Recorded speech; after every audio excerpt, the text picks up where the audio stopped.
मेरा ये केस 2 साल पहले से 1.5 से 2 साल से चल रहा है। 17 अगस्त को 2022 को सीबीआई की पहली केस फाइल हुआ था और 22 अगस्त 2022 को पीसीआर फाइल हुई थी ईडी में। मुझे गिरफ्तार किया गया है। ना तो किसी कोर्ट ने मुझे दोषी करार दिया है, ना मेरे ऊपर कोई मुकदमा चला है, ना मेरे ऊपर कोई आरोप तय हुए हैं, ना मेरे ऊपर कोई आरोप नहीं है। अभी तक इस केस में सीबीआई 31,000 पेज फाइल कर चुकी है कोर्ट में और 294 विटनेसेस को एग्जामिन कर चुकी है। ईडी लगभग 162 विटनेसेस को एग्जामिन कर चुकी है और 25,000 पेजेस फाइल कर चुकी है। इन सारे विटनेसेस और सारे कागजों को मिला के मुझे क्यों गिरफ्तार किया गया है? मेरा नाम सीधे सीधे 4 स्टेटमेंट्स में आता है, वो मैं आपके सामने रखने की इजाजत चाह रहा हूँ। तो मेरा चार्ज क्या आता है? पहला, सी अरविंद मनीष सिसोदिया जी के सेक्रेटरी थे। उन्होंने ये कहा है, स्टेटमेंट दिया है कि एक दिन मेरे घर में मेरी मौजूदगी में मनीष सिसोदिया जी ने उनको कुछ एक्साइज के डॉक्यूमेंट्स हैंड ओवर किए। That's it madam. उन्होंने ये नहीं कहा कि मेरी मौजूदगी में पैसे दिए, कोई ऐसा कोई आरोप नहीं है। मेरी मौजूदगी में सी अरविंद को मनीष सिसोदिया जी ने एक्साइज के कुछ डॉक्यूमेंट्स। मैडम, मेरे घर पे ढेरों एमएलए आते हैं, ढेरों मंत्री आते हैं, ढेरों डिग्निटरीज आते हैं, अपने अपने सेक्रेटरी लेते हैं, वो आपस में खुसर भी करते रहते हैं, आपस में डॉक्यूमेंट्स भी एक्सचेंज। मुझे क्या पता कि कौन किसको क्या दे। Is this a sufficient reason to arrest the sitting chief minister? क्या ये स्टेटमेंट एक सिटिंग चीफ मिनिस्टर को अरेस्ट करने के लिए पर्याप्त है? नंबर 1। नंबर दूसरा स्टेटमेंट, एमएसआर मगुंटा श्रीनिवास रेड्डी, ये मेंबर ऑफ पार्लियामेंट थे जगन रेड्डी की पार्टी से। एमएसआर एक दिन 16 मार्च 2021 को 4:30 बजे मेरे दफ्तर आते हैं। उससे 10 दिन पहले उन्होंने मेरे ऑफिस में चिट्ठी ईमेल भेजी कि मैं एमपी हूँ मुख्यमंत्री से। मेरे ऑफिस वालों ने उसको 10 दिन बाद का टाइम दे दिया। वो मेरे पास मिलने के लिए आते हैं 4:30 बजे। मैं किसी वजह से जल्दी में था। आके वो मुझे कहते हैं कि मुझे दिल्ली में अपना फैमिली चैरिटेबल ट्रस्ट खोलना है, उसके लिए जमीन चाहिए। मैंने उनको कहा कि जमीन हमारे अंडर में नहीं आती, एलजी साहब के अंडर में आती है, आप मुझे चिट्ठी दे दीजिए, मैं एलजी साहब को फॉरवर्ड करूंगा। And that's it. सो ये हुआ। 16 सितंबर 2022 को उनके घर पे रेड होती है। उनसे पूछा जाता है कि क्या आप केजरीवाल जी से मिले? वो कहते हैं कि हाँ मैं मिला और मैं केजरीवाल जी से अपने फैमिली ट्रस्ट की जमीन मांगने गया था। ये 16 सितंबर 2022 को सेक्शन 17 का स्टेटमेंट है। ED is not happy with this statement. 5 महीने के बाद उनके बेटे को 10 फरवरी को गिरफ्तार कर लिया जाता है। उसके बावजूद भी वो अपने स्टेटमेंट पे कायम रहते हैं। उनका दोबारा गिरफ्तारी के बाद स्टेटमेंट लिया गया, वो कायम रहते हैं। 5 महीने जब उनका बेटा गिरफ्तार रहता है तो बात टूट जाता है।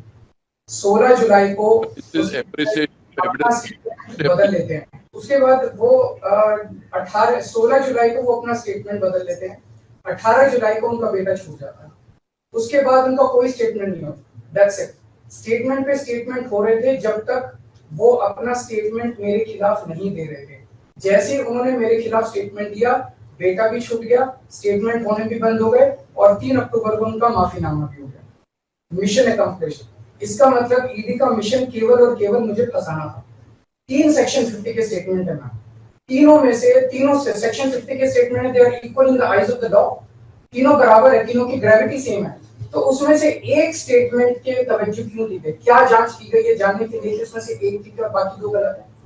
जो 25,000 पेज ईडी ने फाइल किए हैं कोर्ट के अंदर, उन 25,000 में जो केजरीवाल के खिलाफ वाला स्टेटमेंट है केवल वो लगाया गया, बाकी दोनों स्टेटमेंट दबा दी गई। क्यों मैम?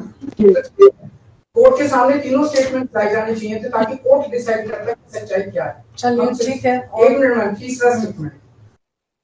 तीसरा स्टेटमेंट है उनके बेटे का, राघव मगुंटा से 16 सितंबर को उसके घर पे जब रेड होती है उनसे स्टेटमेंट लेते हैं। He says whatever his father had said.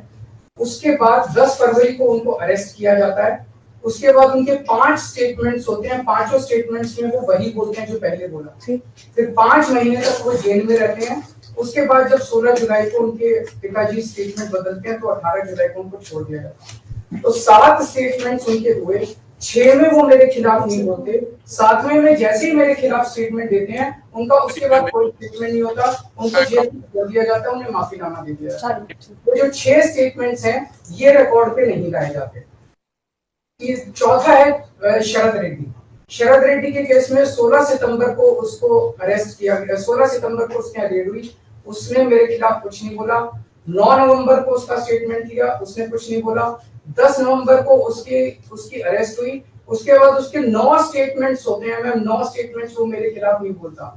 उसके बाद 6 महीने उसको अरेस्ट करने के बाद 25 अप्रैल को वो टूट जाता है और वो केवल इतना कहता है कि मैं विजय नायर के साथ मिलने सीएम साहब के पास गया था, सीएम साहब जल्दी में थे, सीएम साहब ने कहा कि विजय के टच में रहो, विजय अच्छा लड़का है। मैं केवल ये जानना चाहता हूं कि क्या ये 4 स्टेटमेंट्स एक सिटिंग चीफ मिनिस्टर को अरेस्ट करने के लिए मैम 2 मिनट दे दीजिए के लिए पर्याप्त है? नंबर 1। नंबर 2, जो 30,000 पेज फाइल किए गए हैं, ये 30,000 पेज के अलावा 1 लाख पेज ईडी के दफ्तर में जो हमारी बेगुनाही के सबूत है मैम, उनको कोर्ट के सामने नहीं लाया गया। ये दूसरी बात मैं ये कहना चाहता हूँ, ये शराब घोटाले का पैसा आखिर है कहाँ, जो शराब घोटाला कहा जा रहा है मैम, ये आरोप लगाया जा रहा है कि 100 करोड़ रुपए किसी साउथ लॉबी ने शराब की हमने पॉलिसी बनाने के लिए, हाँ जी 100 करोड़ आम आदमी पार्टी मैम, ये जस्टिस संजीव खन्ना का ऑर्डर है। जस्टिस संजीव खन्ना का order ma'am page 22 para 12, the assertion in the complaint filed by DOE that kickback of rupees 100 crore was actually paid by liquor group is a matter of debate. Sanjeev Khanna कह रहे हैं, इसका मतलब ये साबित नहीं हुआ, इसका मतलब ये विवादास्पद है, इसका मतलब ये संदेहास्पद है, इसका मतलब इसके लिए सबूत नहीं है। तो जो 100 करोड़ रुपए ये कह रहे हैं कि हम लोगों ने रिश्वत ली, वो रिश्वत तो संदेहास्पद है, उससे तो सबूत ही नहीं है। लेकिन असली शराब घोटाला क्या है? असली शराब घोटाला शुरू होता है ईडी की जांच के बाद। जब ईडी की जांच शुरू हो जाती है, ईडी की जांच के 2 मकसद हैं। एक स्मोक स्क्रीन क्रिएट करना पूरे देश के सामने, आम आदमी पार्टी ने चोरी की है, आम आदमी पार्टी भ्रष्टाचारी है, आम आदमी पार्टी ने शराब घोटाला किया, आम आदमी, और उसके पीछे एक्सटॉर्शन रैकेट करना जिसके जरिए वो एक्सटॉर्शन रैकेट करना जिसके जरिए वो पैसे इकट्ठे कर रही है। मैं आपको सबूत दे रहा हूँ। शरद रेड्डी के केस में शरद रेड्डी को बेल 2 वजह से मिली। एक, शरद रेड्डी ने मेरे खिलाफ स्टेटमेंट दिया और शरद रेड्डी ने अरेस्ट होने के बाद 55 करोड़ रुपए का चंदा बीजेपी को दिया।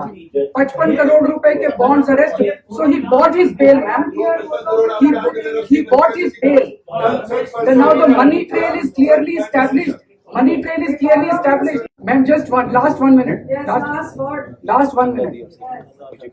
The money trail is established, ma'am. उसने अपनी बेल अरेस्ट होने के बाद 55 करोड़ रुपए का चंदा बीजेपी को दिया, बीजेपी के अकाउंट में सीधा गया।